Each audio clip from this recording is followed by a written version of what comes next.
Middle east में जारी तनाव के बीच भारत की डिप्लोमेसी का एक और ताकतवर उदाहरण आज दुनिया को देखने को मिला है।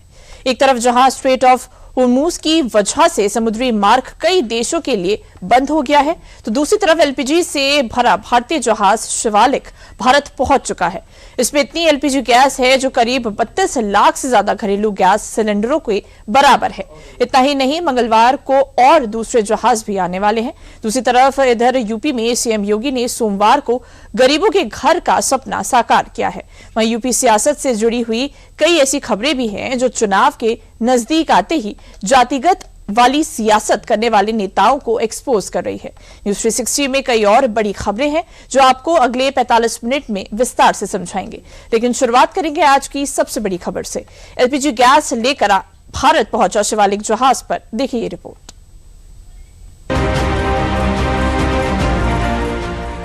समंदर की लहरों पर धीरे धीरे आगे बढ़ता ये जहाज सिर्फ व्यापार का ट्रांसपोर्ट नहीं है, बल्कि भारत के उस शक्ति के संतुलन, भरोसे और कूटनीति की एक जिंदा मिसाल माना जा रहा है।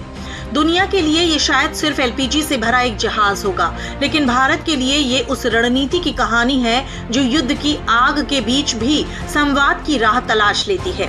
क्योंकि जब पूरी दुनिया मिडिल ईस्ट के युद्ध को लेकर संकट में है, जब कई देश अपने जहाजों को इस रास्ते से दूर रख रहे हैं, तब भारत का ये जहाज बिना किसी बाधा के होर्मुज स्ट्रेट पार करके भारत में एंट्री ले रहा है। वैश्विक कूटनीति कौशल की कहानी जब भी क्लासरूम में बताया जाएगा तो भारत का नाम सबसे पहले चैप्टर में शुमार होगा। ये भारत की वो कूटनीतिक रणनीति है जो किसी एक खेमे में खड़े होने के बजाय संतुलन, संवाद और विश्वास की नीति पर चलती है। एक तरफ अमेरिका और इजराइल से मजबूत रिश्ते, तो दूसरी तरफ ईरान के साथ भी संवाद और भरोसे की डोर। यानी हर मोर्चे पर भारत की नीति एक अलग कहानी बयां कर रही है, लेकिन भारत में विपक्ष उल्टा सरकार पर ही निशाना साध रहा है।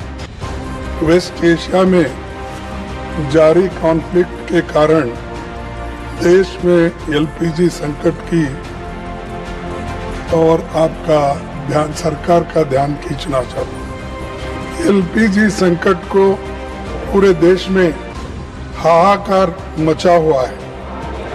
दरअसल बजट सत्र का दूसरा फेज चल रहा है। इस सत्र के 8 दिन बीत चुके हैं, जिसमें कभी नारे, कभी वॉकआउट, कभी पोस्टर प्रदर्शन, तो कभी आरोपों की झड़ी से सरकार पर निशाना साधा जा रहा है।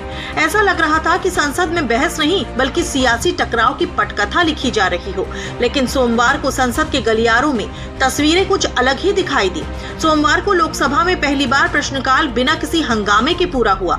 हालांकि राज्यसभा में विपक्ष ने एलपीजी सिलेंडर के संकट को लेकर सरकार को घेरने की कोशिश भी की। भारत अपना कुल एलपीजी जरूरतों का करीब 60% इंपोर्ट करता है। इसमें भी 90% इंपोर्ट्स स्ट्रेट ऑफ होर्मुज के रास्ते होता है।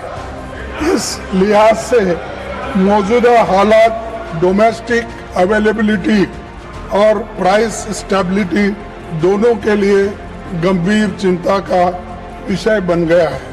लेकिन सरकार ने इन आरोपों को सिरे से खारिज करते हुए कांग्रेस अध्यक्ष मल्लिकार्जुन खड़गे के इस सवाल को सियासी करार देते हुए बिल्कुल साफ कर दिया है कि मिडिल ईस्ट की टेंशन से भारत के तेल पर कोई खतरा फिलहाल नहीं है। भारत अपनी नीतियों से संतुलन और संभावनाओं के रास्ते पर आगे बढ़ रहा है। सबसे पहले क्रूड, पर्याप्त मात्रा में क्रूड अवेलेबल है। सभी रिफाइनरीज हाईएस्ट कैपेसिटी पर ऑपरेट कर रही हैं। हमारे पेट्रोल पंप्स नॉर्मल ऑपरेट कर रहे हैं, कहीं कोई ड्राई आउट रिपोर्टेड नहीं है। Natural gas 100% supply to CNG and PNG customers is made. CNG for vehicles is made. 8 दिन के सत्र में संसद का बड़ा हिस्सा शोर शराबे की भेंट चढ़ता रहा। विपक्ष कभी सरकार पर आरोप लगाता दिखा, तो कभी मुद्दों की आड़ में सदन की कार्यवाही रोकता नजर आया। मिडिल ईस्ट की टेंशन को भारत में मुद्दा बनाकर साथ देने के बजाय सरकार पर निशाना साधता रहा और सरकार की नीतियों पर सवाल उठाता रहा। लेकिन जिस तेल पर विपक्ष सियासी ताल ठोकने की कोशिश कर रहा है, अब उसका जवाब भी आ गया है। एलपीजी से कमर्शियल PNG पर शिफ्ट होना चाहते हैं, इसके लिए वो CGD कंपनी से कांटेक्ट कर सकते हैं, ईमेल के द्वारा, कस्टमर पोर्टल के द्वारा, लेटर या कॉल सेंटर के द्वारा भी।